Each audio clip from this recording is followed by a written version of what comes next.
Hello all, and welcome to Brewing with Jim, hosted by Jim Brewington.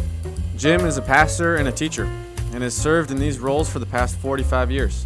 He has worked in small churches and mega churches, primarily as a teacher serving both the hearing and the deaf population. We have surveyed the students here at CVCS and do our best to create a genuine conversation around the talking points the students want to know most about. Thank you all for listening and taking time to brew on Life's Questions with Jim.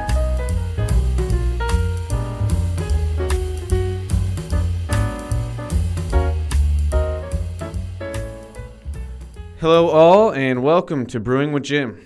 I am your producer, Grady Sanchez, and as always, we're accompanied with Jim. How you doing, Jim? Good, thanks, Grady. Thank you. We've been gone a couple of weeks, and I think we've decided we don't ever want to do that again. Right. So we're going to stockpile a few of these shows and have them available. So if we're not available, the shows will be. Is that our decision? Yeah, the shows will always be available, but trying to keep a steady stream as we go out for Christmas break from the studio. So we're gonna have some shows continually coming out as we are stepping away from our classrooms for Right. 2 weeks. So Right. more for you guys to listen to as you have the free time, and more conversations to have with the family. So looking forward to bringing you guys some new tableside topics. And so the first one of today First one. is with being part of the church and also speaking from a Christian school. And we sing these songs about Christ is our foundation, Christ is the cornerstone. Jim, let's try to unpack this idea of what it is to be and have Christ as your foundation. Jim, can you give some insight onto this topic for all the young listeners out there? I can, for the old listeners too. Yes, that's right. All of them. I wish I had seen face-to-face the listener who asked this question, so I'd have more specifics to work with. But let's go for it here. A foundation is the base of anything. It's the base upon which anything is built. It could be a house. It could be a building. It could be a philosophy. It could be a school. It could be whatever principle people stand upon as a base. It's a foundation.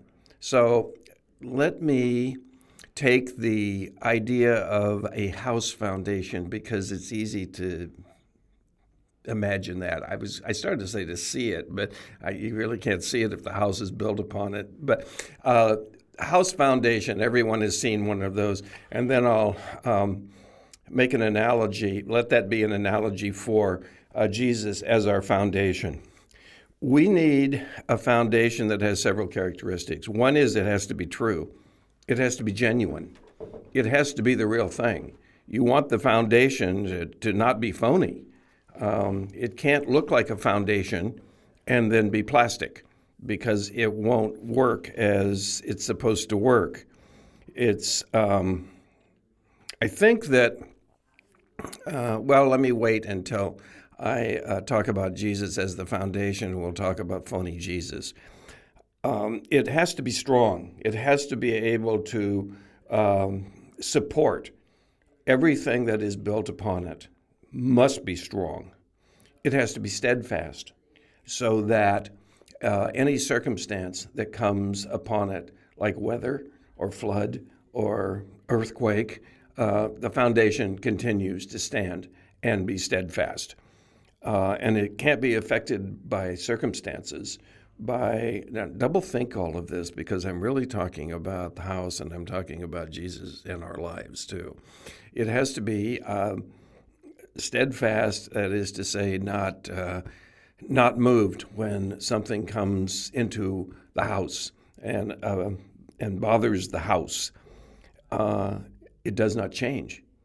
It stays as it is all the time. It can't deteriorate because if it deteriorates over time, becomes less than what it is supposed to be, less than what its purpose is, then it will no longer be able to withhold that which is built upon it.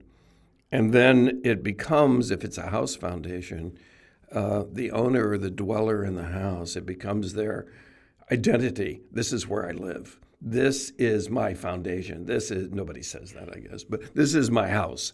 And I live here, and I know the address, and I've lived here for a long time. This is where I live. Now, let me break all of those characteristics down and talk about Jesus as the foundation. First of all, I said the foundation has to be true, can't be phony. There are people in this world who believe that Jesus is someone other than he said he is. There are people who believe that he is one God among many gods, and he isn't. So that's a different Jesus. There are people who believe that Jesus is the brother of the Archangel Michael, and he isn't. There are people who believe that Jesus is a created being. He is not. He is eternal. He is the eternal God. He has presented himself that way, and he was telling the truth, and I'll tell you in just a moment why I believe it is the truth.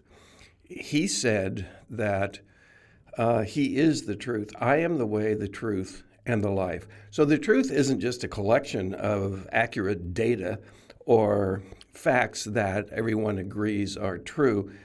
The truth is a person, and there is our foundation. We are standing on, living on, building our lives upon a real person, a real foundation.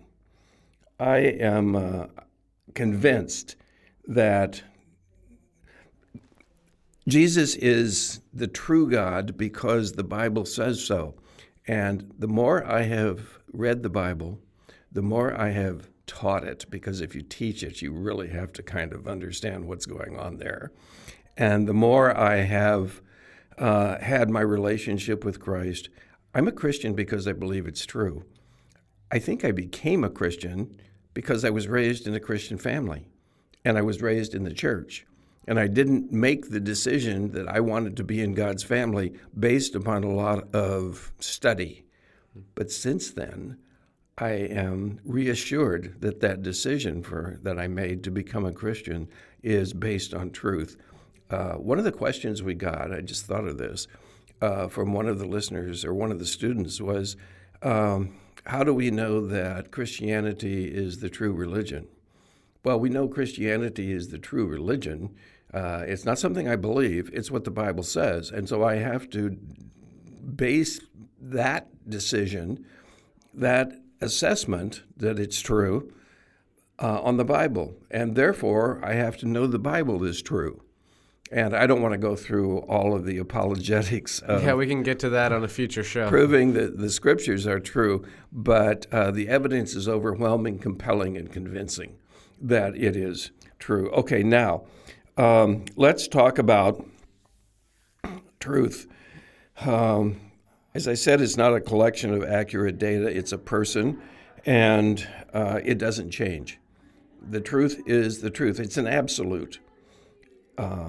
Steadfastness, the foundation. Is Jesus going to be steadfast enough that he can withstand all of the environmental, spiritual, physical, marital, relational problems that come my way? And yes, he is steadfast. He is strong in his steadfastness. I grew up in a town in West Texas, Lubbock, and people always mispronounce it. They say Lubbock, but there's no ick in Lubbock. Home of Texas Tech University. And that town has sandstorms that are unbelievable. Just if you're curious, go to YouTube and search Lubbock sandstorms. They are unbelievably blinding, and they hurt, and traffic stops, and houses are blown away. They're like tornadoes in that sense. But the foundations always stay the same. They're always there. We have in our lives, don't we, circumstances that come to us that are just gritting, horrible circumstances. If my foundation is Jesus and he is steadfast, I am strong in being able to withstand, with his help, all of those circumstances. All right. It does not change. The foundation can't change or deteriorate, and Jesus doesn't change. There are some people who believe that Jesus has changed, but they're wrong. One of the attributes of God is immutability. He is the same yesterday, today, and forever. He does not change, and he does not lessen in his being. He is always who he is. And so that strength is, or that steadfastness that he does not change and does not deteriorate makes my foundation, or our foundation in Jesus, strong. He's also my identity. I know where I live. People absorb different factors in the world as their identity. I'm a father. I'm a son. I'm a Republican. I'm a Democrat. I'm an independent. I am a Presbyterian. I'm a Roman Catholic. I'm a Muslim. I am, what else? I am my profession. I am my addiction. I am an alcoholic. I am a gambling addict. There are programs that preach that kind of thing. Never, ever, ever set your identity in something that can be taken away from you. And the congregation you belong to can be taken away from you. The political party can be taken away from you. It can change. I have lived long enough to see our political parties change enormously. The only identity that I have that cannot be taken away from me comes from the book of Ephesians. I am in Christ, and he is my foundation. He is where I live. My identity is in Christ. Nobody can take that away from me. Now, there is a passage in Luke chapter 6 that says, "But the one who has heard and not acted accordingly," heard what? Heard about Jesus, has heard or read, and is aware of, and has not acted accordingly, is like a man who built a house on the ground without a foundation, and the river burst against it, and it immediately collapsed, and the ruin of the house was total or great. All right, where do I get this foundation? How do I acquire it? 1 Corinthians chapter 3. For no one can lay a foundation, so we can't lay our own foundation. No one can lay a foundation other than the one which is already laid, which is Jesus Christ. He is the source. He is the truth. He is the steadfastness. He is the... Now, you can pick something else for a foundation, and it will not have these characteristics. It will not be as a foundation is to be. So there's my response to that question. You think that was adequate? Yes, and and in conversation, what does a life look like without Jesus as a foundation? It wavers. It's full of anxiety. It's full of fear. It's full of wonderment and worry about the future. Having Jesus as a foundation is a form of worship. People are going to either worship or worry. The more you worry, the less you worship. The more you worship, the less you worry. And not all anxiety, some is physiological and chemical, I understand that, clinical anxiety. But people who are wavering in what is right and what is wrong. I've asked people, couples in premarital counseling, who do not really have Jesus as a foundation, how do you know what's right and what's wrong? How do you decide that? And they look at each other and exchange glances and say, well, if it's against the law, it's wrong.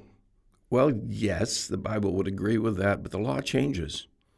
And it's not an absolute. When I was young, adultery was a felony.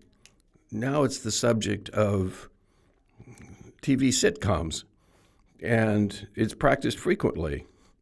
So there is no absolute right and wrong for people who do not have Jesus as a foundation. They are swayed by the world instead of led by the Lord.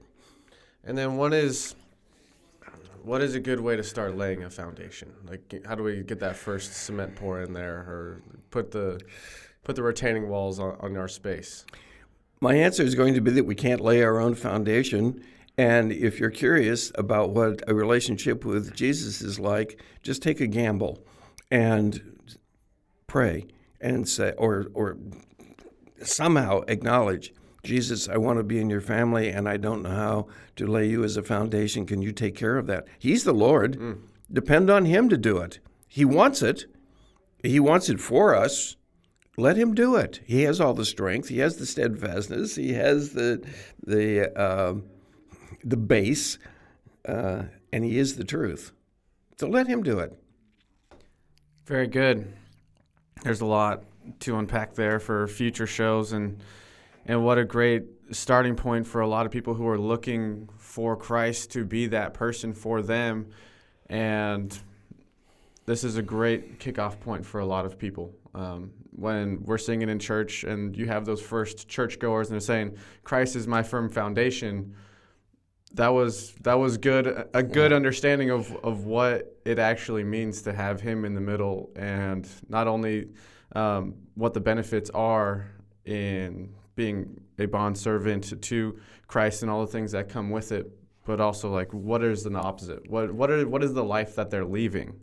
And that was great, Jim. Thank you. Yeah, Thank you. I agree with your summary of what I said. Yeah. What else do we have? On a lighter note, the holidays are here. We are joining with people. We're gathering with people. Last week we talked about our Christmas tree traditions. And in my family, we have an Uncle Bob, or a quote-unquote Uncle Bob. My question for you is... Quote, unquote? Yes. Air quotes. Oh, you mean the name? Yes. Okay. Yes, not a literal Uncle Bob, but the person who is at the table who kind of hogs the conversation. They bring up the things, the unmentionables, just to stir up the crowd, or just because they have no decorum, I guess. What's an unmentionable?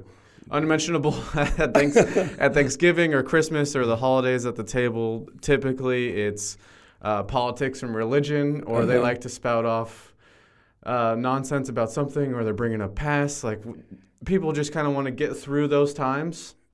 Do you have any advice to... So he's dominating the conversation. Yeah, he's dominating the conversation about things that nobody really wants to talk about. And he's talking about himself? Yes. Okay. Yeah, sometimes his own thoughts or beliefs. Is there any family who doesn't have an Uncle Bob or an Aunt Bobette? Yes.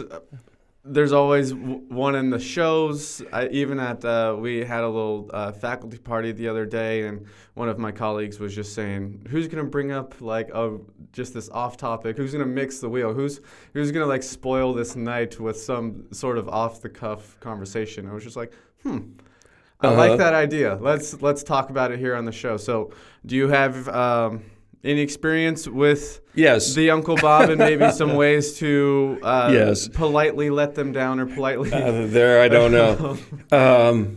Politely. I think that Uncle Bob was created in the image of God. God loves him. And I sit there and figure, how and why? And what is going on? Isn't God annoyed with this? I don't know. Uncle Bob let's regard Uncle Bob as an object of our love. Now, that doesn't mean I want to get in a car with Uncle Bob and go on a long road trip. That I don't. But Uncle Bob is probably talking because he wants acceptance, because he thinks that what he is saying is more interesting than anyone else and what they're saying. I'm going to go back to Matthew 18. I am just such a strong believer in Matthew 18. You have a problem with your brother, go to your brother privately. That's in the book right there. And work it out. Let him know what the issue is. Maybe he's unaware. Probably is unaware, because if he wants to please other people by aggrandizing himself with this conversation, he's failing. He's actually pushing other people away, right? As you described him. I would go to him privately, not call him away from the Thanksgiving table, but talk to him and say, I may be the only one here, but now I'm using soft language. When you are with us, there are other people who may want to say some things, and are you aware that you're pretty much dominating the conversation here, and everyone else is just forced to be quiet? And now, that's not a script for how to talk to Uncle Bob. I could probably rewrite that with more success. But talk to him, and talk to him lovingly, and talk to him with soft language, and don't wag our fingers in his face. And let him be aware of what is going on. Perhaps, I would say probably, he will change. And I'm not sure that he would drastically change his personality, but at least he's aware of what people are thinking, or what we think people are thinking, what I'm thinking. I would go to him privately and talk to him. That's the first step in Matthew 18. Does that sound that was good, like an approach? As I'm working through this question myself, I just watched a movie with my daughter. It's about a little lizard. It's on Netflix, and there's a girl. About a little lizard. Lizard? Yeah. Okay. And the girl in the movie, she talks too much, and the lizard can speak. And so it's he's like, hey, you talk too much.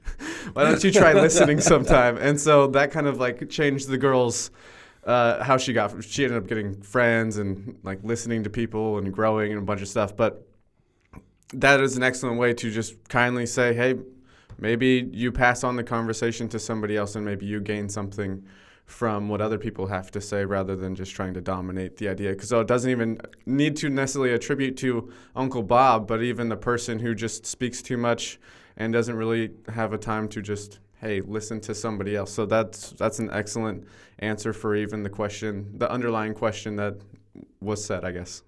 Well, I hope so. I just remembered a couple of years ago, maybe 3 years ago, I had an accident, and I was in the hospital. I was in ER, and there was a nurse who came in, several nurses who came into a room where I was waiting for results of tests and so forth. And the nurse who was putting in the IV was loquacious. She talked on and on and on and ever-loving on, and it was annoying. And I was in too much pain to say anything to her. Okay, fast forward, I'm out of the hospital. The hospital sends me a questionnaire to evaluate my stay at the hospital. And I wrote down that one nurse was annoyingly loquacious. And that's it. I don't know if that's going to change her, but talking on and on and on and ever-loving on is what I'm doing right now is not attractive.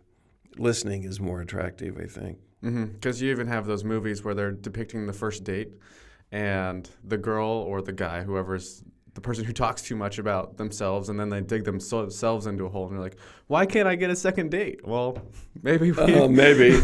Let me ask you a question. Yeah. When someone is talking, and you're maybe at the table, and you mentioned politics and you mentioned religion, there are people who sit at the table and talk about something that has no substance. They talk about the weather. They talk about the food. I'm not saying the food isn't. I know you're substance, that guy. but I'm not that. Yeah. Would you prefer to have some substantive conversation that requires thought, and we're talking about concepts, or is it better, do you think, to have a light conversation that might include everybody and they can express their thoughts about whether they should use salt and pepper? I think the audience dictates who that is. So sometimes. Oh, that's good. Sometimes it's easier. You see one person one time a year. Why ruin another? Why ruin that moment? Right. But there's other times where, hey, like you said, we need to talk brother to brother here, man to man or woman to woman, and hey, we need to work through this thing because I see you and I care about you more than that superficiality of that moment. So, sometimes we need to keep the peace and make it through the moment, and then other times it's, hey, we need a life-giving conversation here, and maybe we can both get better for it, and if we don't, then we got to fix that one too, or maybe we just lovingly go into that superficial. Maybe you made another superficial relationship, but in that time, you work through that. When you mention politics and religion, those topics are potentially controversial just by nature. Mm-hmm. And are you saying that maybe we should avoid confrontation at the table? I would think yes. Yeah, that's not the place for it. That's not the place for it. So the essence of this question was like, hey, you have a person who loves bringing up those controversies or controversial topics at the inappropriate time. Yes. Yeah. There you go. Yeah. The time is inappropriate. The place is inappropriate. It's supposed to be a place of relaxation, friendship, but that doesn't mean that the topics have to be shallow. Right. Right. I'm not quite sure where that line is drawn, actually. I'm with some people who are intellectual, and that in my mind means that they have curiosities and they find the answers and they want to talk about something that stimulates their intellect.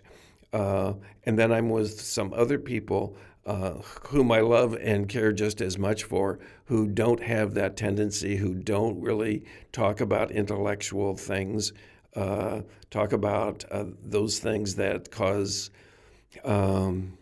deeper thought, if you will. I think there's a place for both. Mm-hmm. And the wise person is going to determine where am I and with whom am I, who's here, and respond according to their needs, their wants, their abilities, and their skills. And that, to me, would be more loving. Excellent. I love it. That's great help for all of those Christmas gatherings that you guys will be having here in the near future and forever on as we gather together with family, with friends, and with our loved ones. Let them down easy or understand who your audience is. Lovely to have you all listening on the show this week. Please send us an email with your thoughts, your questions, your feedback at brewingwithjim@gmail.com. We'd love to interact with you and get to know our audience a little bit better. Yes. So thank you all for listening, and we will see you guys soon.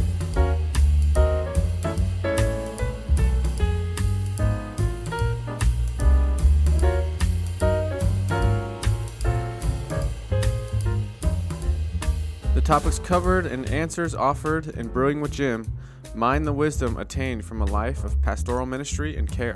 They do not constitute professional or clinical training or expertise in the areas of counseling or mental health. CVCS and its podcast network want to provide a platform for the discipleship of our community. Brewing with Jim is our attempt to foster that environment in a format that is accessible and open for all to partake in.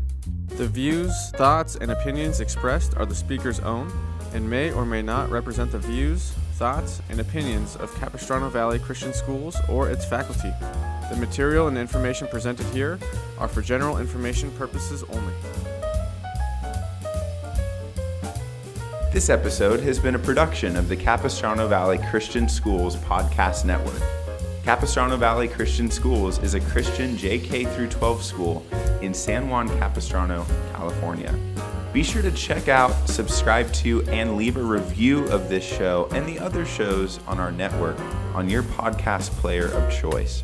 Doing so supports the school community in a multitude of ways. For more information about the CVCS Podcast Network or any of our other shows, check out cvcs.org or email podcasts@cvcs.org. On behalf of the whole network, this is Mr. Jasper saying thank you again for listening and stay tuned for more.